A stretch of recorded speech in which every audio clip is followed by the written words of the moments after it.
This is the Dutch Delta plan. We start with a Dutch example in Rotterdam. It's not really showing all the fine quality of that image, but I just want to make a point that they actually have a national plan for water.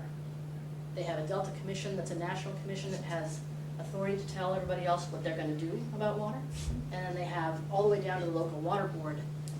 They have a dialogue between them, but when the decision made, everyone has to do what they're told from the top down. And they are very good at managing water because basically everything they have depends on it.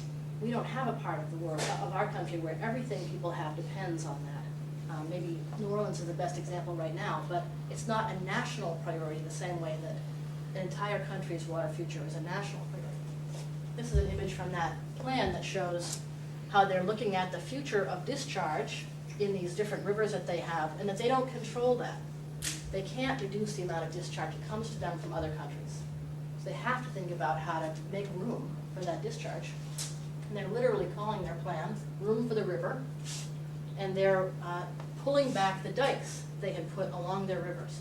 Their strategy for about 600 years has been to make the dikes narrow and to put groins along the dikes perpendicular to the water flow direction to try to cause the current to do the dredging work for them.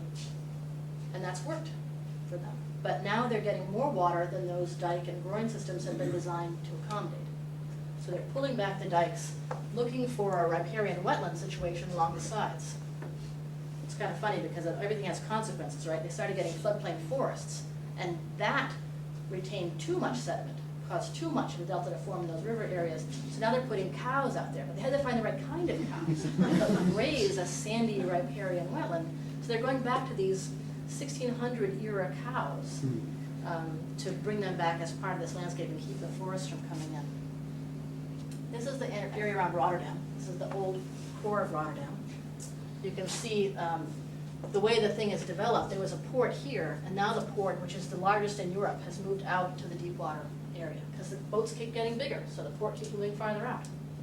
They adapted to that. They moved their railroads out to the new port, and now they're looking at how to develop this inner harbor area, which is quite extensive, but which is outside their dikes. The dikes protected the inner area, not the harbor. Their new plan is to, let me see if I have a picture of it. I think I have a picture next. Yeah, their new plan includes this storm surge barrier that was finished in 1997. Took about 10 years to build. It's a miracle of engineering. It's a hydraulically powered barrier that closes in a very shallow riverbed and then drops to the bottom. It rotates into place, then drops, and then lifts and rotates back. It's pretty good. So it keeps all the flow moving in the river when there's no storm surge. But eventually, of course, it'll have to be a kind of a permanent barrier, or they'll have to think of some other way to raise dikes around it because it'll be overwhelmed by sea level rise. Right now, they're just talking about, I think it's like a 3-meter storm surge, 3 or 4 meter storm surge they're trying to prevent with this strategy. The city has a water plan. This is something every American city should have. They should have a water plan. That's Rotterdam's water. They're actually on number 2. They're on their second water plan already. And because they have the storm surge barrier, they are building in their water areas. They have these storage areas, essentially polders, inside the storm surge areas, but outside some of the dikes. And they're allowing people to build houses in them on piles, and then they're allowing the water level to fluctuate. So people essentially live in houses on the water, but they're not houseboats. The new strategy is actually to build floating districts where the utilities and everything will be flexible and float. And that's in the old harbor areas. And that's where they'll allow water levels from the river to fluctuate the most. This is the oldest urban plan, leftover piece of an urban plan in the world that I know of that combined stormwater with a park. Olmsted did it in Boston about 50 years later. But this was the Rose plan in Rotterdam, and this canal is allowed to flood with combined sewer water, which does have a low concentration of feces after all. That's how they see it. And after the flood recedes, they just hose everything down and go back to recreating on the banks, and it hasn't been a public health problem. They've done it this way for a couple hundred years, and they're pretty happy with it. They're also, in addition to adding more of these canals that do storage, they're putting storage in every new parking garage. Every new parking garage is being seen as an opportunity to hold stormwater. These are big investments, these are expensive structures. So the government is subsidizing parking garage construction to make these storage areas part of what the approach is.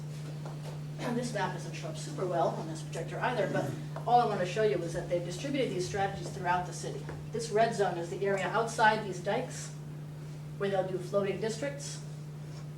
And then inside the dikes, they'll be distributing parking garages that hold water, green roofs, right-of-way strategies, canals, all the things that we've been talking about so far.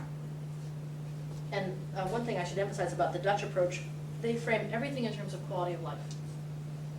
Nothing is seen as a disaster scenario. Everything is seen as about quality of life and an economic investment for the future wealth of that society. This is London. Just want to remind everybody, I'm trying to show the same kind of shot for each city. The Thames coming into London. The London Barrier is here. I'm not going to show you slides about that. It's definitely the most beautiful barrier out there, built in the late 80s. But what I want to show is that the British actually have come up with a way to think about this in terms of a flowchart, which is very helpful, to explain to people how the existing system needs to be adapted to adjust to different sea level conditions. And this allows them to think about whether they could, for example, what they call over-rotate the Thames Barrier. The Thames Barrier is some big steel plates about 25 feet high that rotate up from the bottom of the riverbed on hydraulic arms for a flood event, and then they rotate back. They're about 200 feet long, and there are towers between every 200-foot section, and those contain hydraulic arms. Not talking about a picture, I should just be showing you. Anyway, they rotate these into place. And what they're talking about doing is basically nailing a new piece of metal onto the end of that, and then over-rotating it with that metal sticking up, so that, very simplistically described, they can over-rotate and get more capacity out of those existing barrier walls. If they over-rotate and they improve the, improve the downstream defenses, then they can get to more than 2 meters of protection for central London. If they just over-rotate, they get to a little more than a meter. Most of these cities are talking about a meter by 2100. That's their planning frame. And with the UN's new report, the new study of current science that came out with 2 meters by 2100, they'll be re-examining their stuff, thinking about how they've done all these flowcharts. But you can see the Brits feel that they're ready if they improve and improve some downstream, improve the barrier and raise some downstream defenses to get to more than 2 meters. And there's a dollar sign attached to each arrow. How much to invest, when that investment has to be made, how to plan ahead for that. It does, however, assume a kind of just-in-time economic strategy, that when you need that money, you'll have it. And as we can see in the US right now, if we needed that money, we wouldn't necessarily have it. So it's possible the Brits won't be able to keep doing this the way that they want to, because it depends on having the money available at the time.